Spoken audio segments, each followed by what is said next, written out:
What's up, gamers? DreamcastGuy here, and today I want to talk about PlayStation versus Xbox, but in a way we haven't actually discussed it before.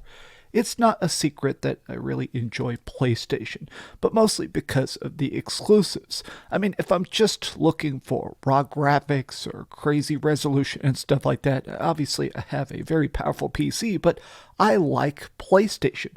I enjoy popping trophies, I loved Spider-Man and stuff like that, so this year, people have noticed that I've begun to cover a lot of the PlayStation news in a bit more of a negative light because it does feel like Sony has stopped trying. They're not really pushing to try and take over the industry. They're not really trying to make the biggest, coolest games. It kind of seems like they've given up. But what I mean is that they're just so big. The PS5 is so successful. They don't even care about first-party stuff, and it just seems like something has gone wrong.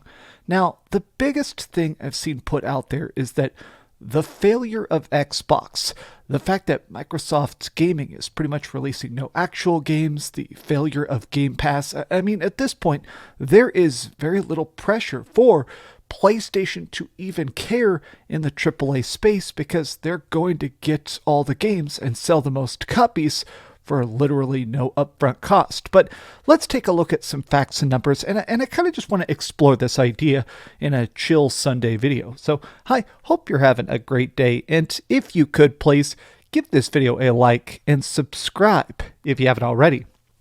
Oh yeah, by the way, I found this picture of when I started YouTube.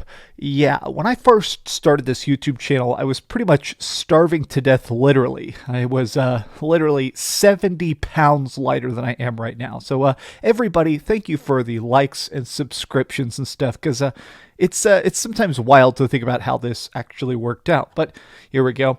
So I saw this going around a lot this weekend, which is that a lot of people that actually work at Xbox are feeling very demoralized. They've done multiple rounds now of mass layoffs. They've actually had to fire, at this point total in just 2024, Microsoft has laid off almost 3,000 different employees over in Microsoft Gaming. In fact, they've completely shut down multiple studios, and a lot of people that are still at Xbox are going, okay, what's the point if we're not putting out big games, if all this art, all this dedication, all this passion, even if we do manage to get our game out at this point, it's going to sell 6.5 copies, it's going to get paid on Game Pass for like 30 seconds, and then the studio's going to get shut down.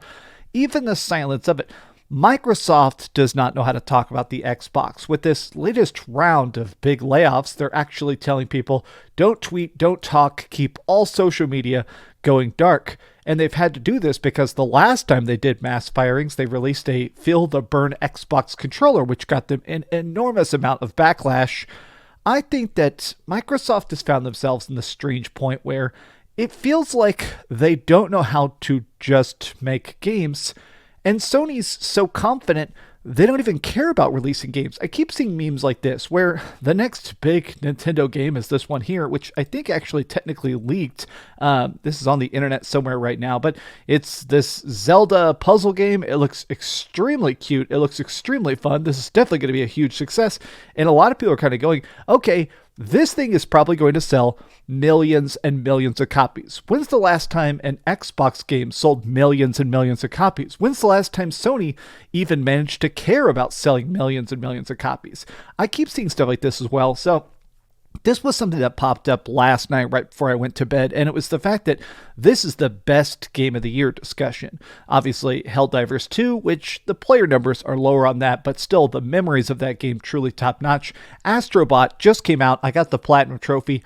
Love that freaking game. Final Fantasy VII Rebirth, Black Myth Wukong. Now, these are all, in my opinion, 10 out of 10 games, or 9 out of 10 games, even at the very, very worst. But think about it. This is made by PlayStation, but one of their B teams, Team Asobi, so even this is not the typical AAA release, although obviously everybody loves Astrobot. This is second party, this is third party, this is third party, and yet none of these are on Xbox. Now, the reason I see this as a detriment is that I think Sony continues to learn the wrong lessons from this, which is that they have gotten so far ahead they're getting lazy. I don't think this is even a point of discussion at this point. Like, it is so obvious that PlayStation does not understand how to prioritize fun or exclusives or even trying. I went to the PS5 Reddit this morning and I was glancing at it and I thought it was interesting that people are just begging for games. People are saying, we desperately need our own Uncharted. What happened to Little Devil Inside that was shown at a PlayStation showcase? It's interesting to me that a lot of these people are just straight up talking about the fact that even if you do love PlayStation, it's weird that PlayStation doesn't seem to love PlayStation gamers. I mean, some stuff is great, some stuff is innovative. I feel like part of the weirdness of this discussion is that we're having this after the failure of Concord, after the incredibly disliked trailer for the PlayStation 5 Pro. I almost feel like talking about this amidst the positivity of Astrobot, it just shows the fact that right now, Sony is trying to rake in the cash. Sony realizes that they're going to get big money without Xbox, or even if Xbox does keep selling stuff, they're going to sell it on the PlayStation 5. Now that Xbox has no issues with their games on PS5, how about they allow Insomniac or Nixxes to make a Sunset Overdrive remaster? Now, this is one of the founders of Xbox era. At this point, even Xbox fanboys, even people that actually are so dedicated and passionate about Xbox, they're just talking about which games would be cool to play on PS5. I think it shows to me pretty clearly that the entirety of Xbox has imploded, and now it just seems like Sony is there to pick up the scraps of it. I mean, Xbox Game Pass, even by Microsoft's own numbers, is flatlined. Nobody new is entering the service. Nobody cares about Game Pass. Nobody's even actually talking about Call of Duty on Game Pass. And clearly, this is supposed to be their Hail Mary, crazy, epic thing to finally get Game Pass to be profitable.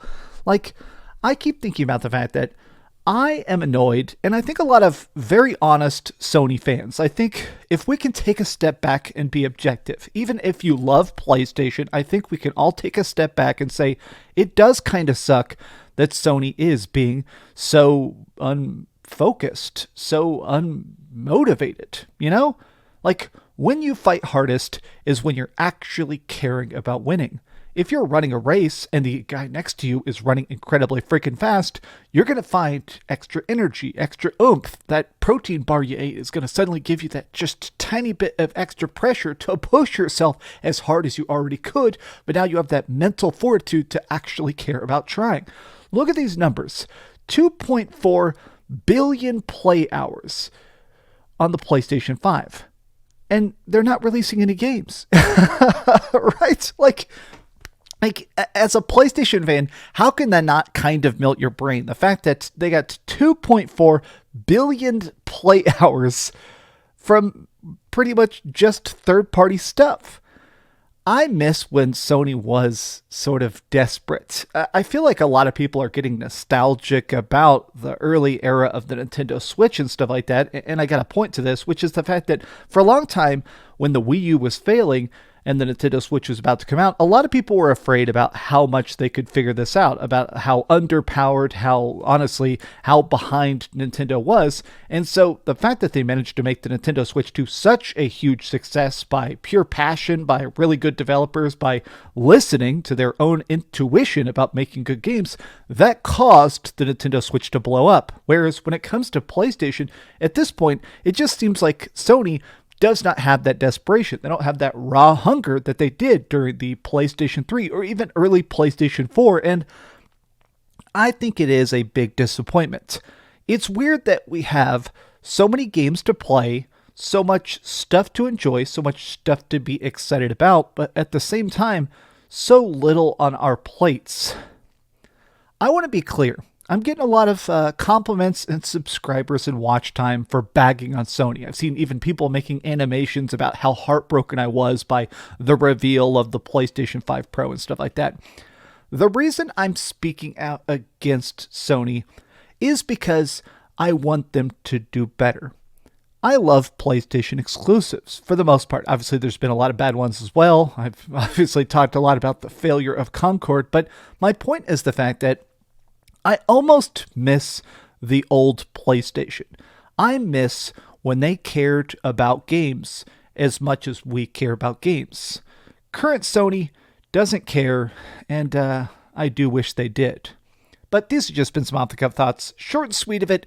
Xbox completely collapsing on itself, them tripping over their shoelaces at the beginning of the race, has definitely caused PlayStation to slow down, and I don't think they have any motivation to ever speed up again. So hopefully, I'm extremely wrong. But what do you guys think? Tell me your thoughts in the comments down below, and if you enjoyed this video, be sure to give it a like and subscribe if you haven't already, and please keep dreaming. By the way, I've got 2 big reviews coming up very, very soon. I did a review. It's already finished for the Dead Rising Deluxe Remaster. And then I have a review for Plucky Squire. So get ready for those. They're very adorable. Thanks so much for watching that video. If you want to see something else, you can always click this link to see what I put up last, or, subscribe and see what's coming up next. Also, I promise that whatever I do, it'll try not to suck.